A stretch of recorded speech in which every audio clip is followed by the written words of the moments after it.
আল্লাহ নবী বলছেন, কেউ যদি সত্য হলেও তর্ক না করে, আমি মুহাম্মদ সাল্লাল্লাহু আলাইহি সাল্লাম তাকে জান্নাতে একটা ঘর নিয়ে দিব।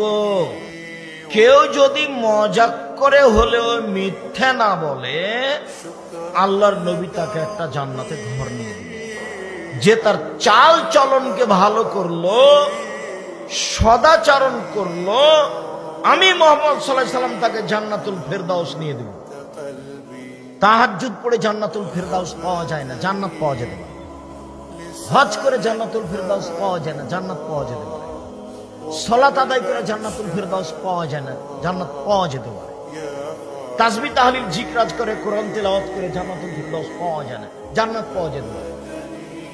জান্নাতুল ফেরদাউস আল্লাহ দিতে পারেন রাজি খুশি হয়ে, কিন্তু সরাসরি একটা ইবাদত দিয়ে জান্নাতুল ফেরদাউস পাওয়া যায়।